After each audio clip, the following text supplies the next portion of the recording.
Hello everyone, দেবিকাস ব্লগে তোমাদের জানাই স্বাগত। আজ থেকে দেখো নতুন ব্যবসা ওপেন করেই ফেলাম। আরে দাঁড়া সব কিছু জানাবো। তার আগে চলো, বাগনানে ছিল শীতলা মায়ের পুজো, সেখানে যাব, পুজো দেওয়ার আছে। এখানে দেখো ফুল মিষ্টি ফল নিয়ে নিয়েছি। এবার চলো মন্দিরে যাওয়া যাক। আর এখানে 3 দিন পর্যন্ত কিন্তু মায়ের যে অনুষ্ঠানের আগে, মানে মায়ের পুজোর আগে 3 দিন পর্যন্ত এই শীতলা মায়ের থানের পাশেই পুকুর আছে, সেখান থেকে দূর দূর থেকে অনেক লোক আসে জল ঢালার জন্য। তো সকালে এবং সন্ধেবেলায় জল ঢেলে ধূপ লাগানো হয়, তারপরে কিন্তু 3 দিনের মাথায় এই পুজোটা হয়। তো অনেক দূর থেকে অনেক লোক আসে। এখানে দেখো মন্দিরটা তোমাদের দেখিয়ে দিই, মা শীতলার মন্দির। আর বাগনানের নামটা তোমরা অনেকেই শুনেছো, বাগনান কালীবাড়ি, খুব বিখ্যাত জাগ্রত কালী মন্দির আছে বাগনানে, সেখানেই এই শীতলা মায়ের মন্দির, তার একটু আগে। আর এই মন্দিরের পাশেই দেখো রয়েছে মা মনসার যে গাছ হয়, সেখানে পুজো দেওয়া হয়, দুধ কলা দেওয়া হয়। এই হলো মা মনসার থান।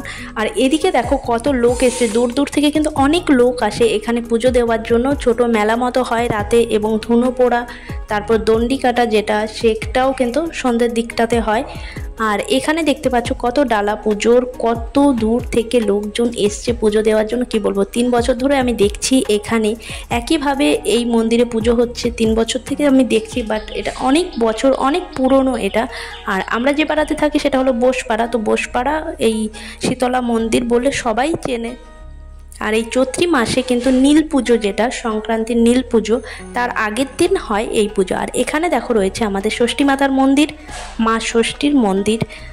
তো এখানেও কিন্তু জল ঢালা হয়। আগে শীতলা মায়ের ওখানে জল দিয়ে তারপরে কিন্তু মা ষষ্ঠী তলায় এসে জল দেওয়া হয়। এখানে দেখো আরেকজন এসছে জল ঢালার জন্য, তোমরা দেখতে থাকো, দেখাচ্ছি। তারপরে জানাচ্ছি যে নতুন ব্যবসা ওপেন করলাম না কি করলাম, সেটা অবশ্যই জানাবো। চলো, ষষ্ঠী মাতার সামনেই আমাদের বাড়ি। তো এখান থেকে বেরিয়ে বাড়িতে গিয়ে দেখি পার্সেল চলে এসছে। তো এই পার্সেলে কী ছিল ওপেন করে দেখাচ্ছি তোমাদের। পার্সেলে ছিল যে ওয়ালে যে লাগানো যে স্টিকারগুলো হয়, সেগুলোই ছিল। এখানে দেখতে পাচ্ছ অর্ডার দিয়েছিলাম জেঠিমাদের জন্য, মানে আমার ওপর তলায় যে থাকে, তো তার জন্য, তার দেওয়ালটাতে লাগানোর জন্য তার ঘরের। তো সেটাই আমি করে দেখাচ্ছি, তাই জন্য তোমাদের বললাম যে ব্যবসা শুরু করেছি, করলে কিন্তু মন্দ হয় না, কি বলো।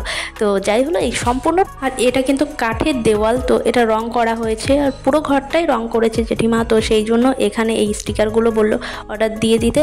আর এই পাশে যেটা দেখতে পেলে এখানে লাগানো হয়ে গেছে আগে, তারপরে অর্ডার দিয়েছিলাম, কিছুটা কম পড়ে গেছিলো, সেই জন্য বাদবাকিটা আমি দেখো লাগিয়ে দিচ্ছি। সম্পূর্ণ এই দেওয়ালটাতে এটা লাগানো হবে। আর এত ভালো কি বলবো, আর এত সুন্দর লাগছিল, তোমাদের লাস্টে দেখাচ্ছি ফিনিশিংটা। এত সহজে এটা লাগিয়ে নিয়ে যাচ্ছিল, কোনো রকম ঝামেলা ছাড়াই। আর আমার এত ভালো লাগছিল, সেই জন্য আমি দেখো নিজেই করে দিয়েছি সবটা। সম্পূর্ণ দেওয়ালটাতেই কিন্তু আমি লাগিয়ে দিয়েছিলাম। আর কতটা ইজিভাবে দেখতে পাচ্ছ হয়ে যাচ্ছে। আর এদিকে দেখো অনেকটাই হয়ে গেছে, আর কতটা উঁচুতে উঠে আমি কাজ করছিলাম দেখো। তো এখান থেকে জেঠিমা সব কিছু পরিষ্কার করে নিচ্ছিল, আর আমি এদিকে কাজ করেই যাচ্ছিলাম। তো প্রায় হয়ে গেছে। এইটা পুরোটা আমার কমপ্লিট করতে সময় লেগেছিল, 1.5 ঘন্টা মতো লেগে গেছিলো পুরোটা কমপ্লিট করার জন্য। আর এদিকে দেখতে পাচ্ছ আরেকটা দিলেই হয়ে যাবে মোটামুটি। তো এই স্টিকারগুলো আমি অর্ডার দিয়েছিলাম ফ্লিপকার্ট থেকে, 180 টাকা করে পার পিস নেওয়া হয়েছিল। আর টোটাল আমার এই পুরো দেওয়ালটা কমপ্লিট করার জন্য 6টা স্টিকার লেগেছিল। স্টিকারের যে দেখতে পাচ্ছ কতটা লং এটা হয়, তো 6টা মতো লেগেছিল এখানে। আর এই আমি লাস্ট এখানে লাগাচ্ছি, দেখতে পাচ্ছ কতটা উঁচুতে উঠে দেখো আমি কাজ করছিলাম। তো খুব মজা লাগছিল, মজা করে করছিলাম বিকেলের দিকটাতে জেঠিমা। আর জেঠিমাও এখানে এসে হেল্প করে দিয়ে যাচ্ছিলো। তো দেখা হচ্ছে নেক্সট ভিডিওতে। কেমন লাগলো জানাতে ভুলো না, নতুন হলে সাবস্ক্রাইব করে নিতে ভুলো না নতুন ভিডিও দেখার জন্য। আর চলো পুরো দেওয়ালটা দেখিয়ে দিচ্ছি, হয়ে গেছে আমার কমপ্লিট।